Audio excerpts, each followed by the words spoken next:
Why, yes, here it is. Breaking news, everybody. We have it, our first full look, front and back, at the iPhone 13. Get ready for all the surprises, because it is exactly what you think it is. 40% of you watching right now are not subscribed, so do that and turn on all notifications so you don't miss the next episode.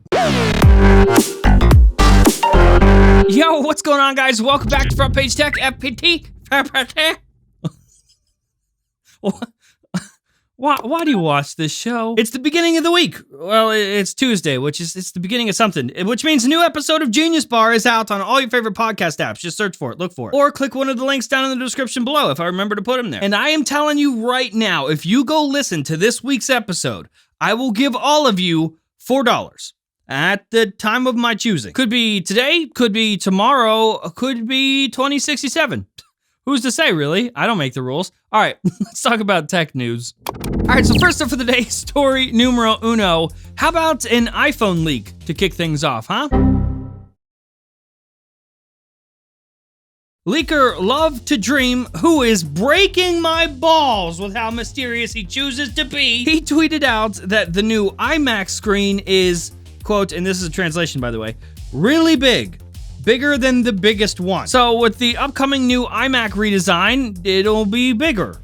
It's getting bigger, which is not really new. Like, I feel like this is kind of a given. With the new iMac redesign getting smaller bezels, it's kind of obvious, like this is just how it works, right? That the display would become bigger. And when I put out my design leak for the iMac like last month or the month before that, I don't know, time is all the same, what does it matter? I was told that along with the new colors that the iMac would be getting, we could also end up seeing one that's closer to like 30 inches, 32 inches, around that range. At least that's what I was told, and others have suggested this too. But the fact that this is coming this time from Love to Dream makes it just that much more credible because of how accurate he typically is. 89% accurate, according to Apple Track. Now, speaking of that leak about the iMac coming in multiple colors, and speaking of how mysterious Love to Dream usually is,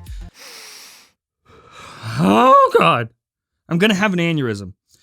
He tweeted this. He posted this tweet with just some emojis showing a rainbow and an iMac. Again, he's always like this. I have spent so many nights just laying there trying to interpret what all of this means. But regardless, on the day when I tweeted the whole iMac in colors leak, he quote tweeted that with a thumbs up.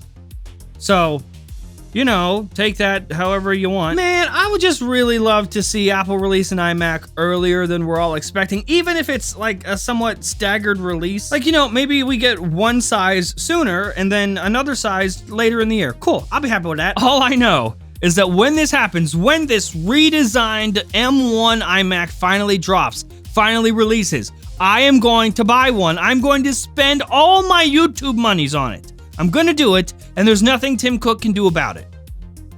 And hey, speaking of YouTube monies,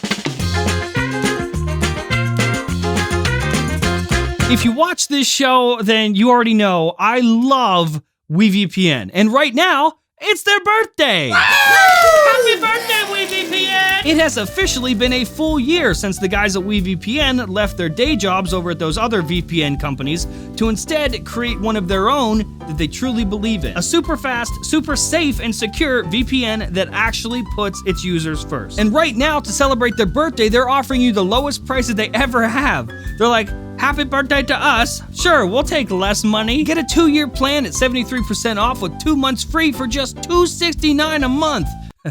69. Even better, if you're watching Front Page Tech right now, you can get an additional 10% off just by going to wevpn.com/FPT. WeVPN allows you to be protected and secure online, lets you unlock content from all of your favorite streaming services, and unlike the other guys, they don't keep any of your logs, so not even they know what you're doing. Out of a sea of VPNs all over the place, WeVPN is the only one that I truly believe in. So to get started today or to make the switch, link down in the description below, wevpn.com/FPT, extra 10% off.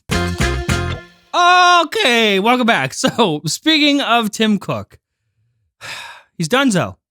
He is leaving Apple, exiting, retiring, leaving tomorrow. Okay, so like not really tomorrow, but in the next 10 years or so. And this is not like speculation. This isn't a leak. He said it with his own Tim Cook mouth, words that he said with his words. What? I mean, do we really have to talk about this?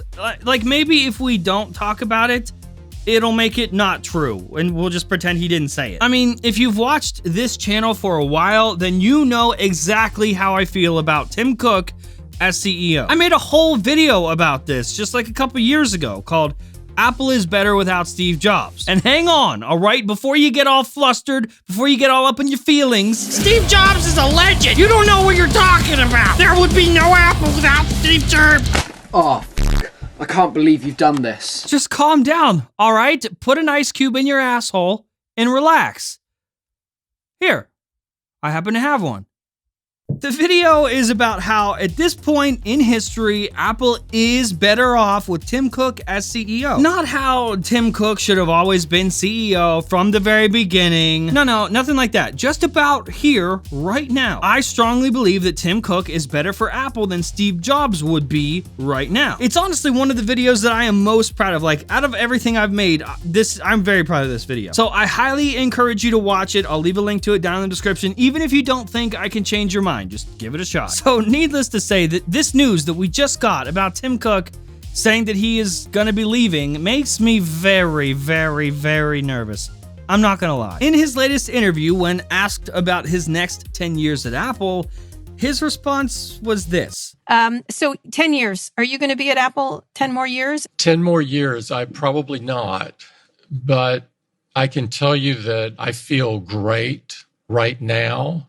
And the date's not in sight, but 10 more years is a long time, and probably not 10 more years. So Tim himself does not believe that he will remain as Apple's CEO and will step down at some point within the next 10 years or so. And I guess, I respect that. I mean, you gotta just know when it's time to end it. Wow, I just realized that made it sound like he's gonna end his time as CEO by stepping in front of a truck. Nope, not what I meant. I mean, I just respect that he will know when it's time to leave the company and not like overstay his welcome or do it longer and he loses interest and doesn't care as much anymore, but he's still showing up to work.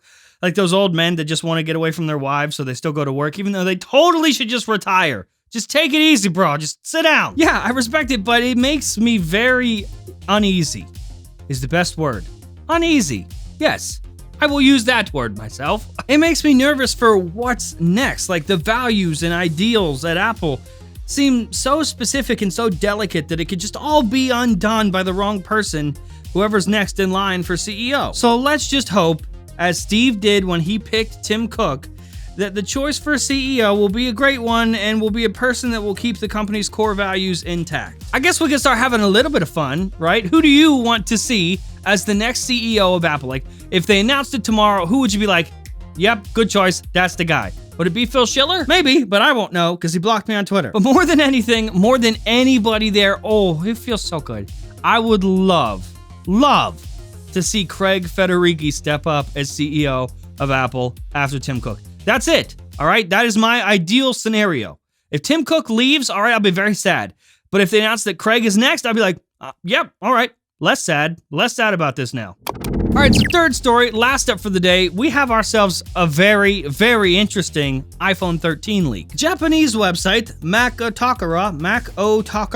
Macaroni and Cheese, they have put out some images of their usual stuff, their 3D printed mock-ups, and they do this every year, except this year is different. This year, all right, I'm gonna listen. Actually gonna listen this year. I mean, as always, their 3D mock-up looks like it's made out of like Elmer's glue and chewed up bubble gum. Like it's my kindergartner's school project.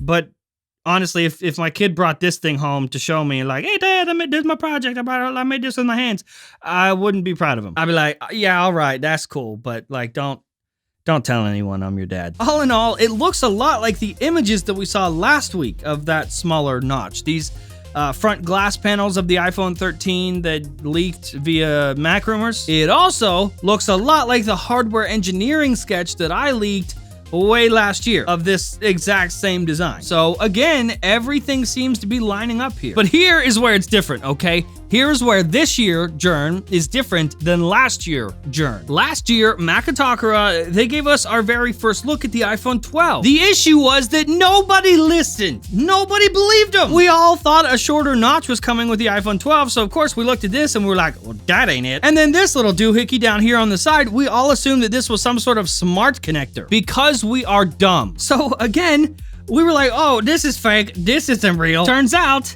yup, that was real. And it ended up not being a smart connector at all. It was the antenna for the 5G connection. So this year, yeah, nah, nope, not ignoring them, not laughing at them. Macaroni and cheese, okay? I'm sorry. Man to macaroni, I'm very sorry for laughing at you last year. So these new set of images show a smaller notch with the repositioned earpiece as shown in this hardware sketch that we talked about. But other than that, really, there's nothing really new. Which I mean, is sort of what we expected this year, right? Like we expect an S-type year upgrade, although for an S year, this ain't so bad. Smaller notch, 120 Hertz, Touch ID under the display, and that's kind of it. And this is the second time in just the last couple weeks that we get to see this exact same design from two different outlets, exact same thing. And you know what they say, where there's smoke, there's a cigarette or whatever. So, Makatakura, you know what? This is it. It has officially happened. You now have a better track record than my dad promising to show up to my baseball games. So I don't have a choice. I gotta believe you now. Especially if you pull this off, if you nailed this one, sure. You're my best friend. I will believe you always, forever. Thank you and amen. And that's it. That's the show. Hopefully you liked it. You learned something. If you did, hit the like button. If you hit my stupid face, dislike button. That works too. That's fine. Whatever. If you're new here, subscribe. And I'll see you guys in a couple days.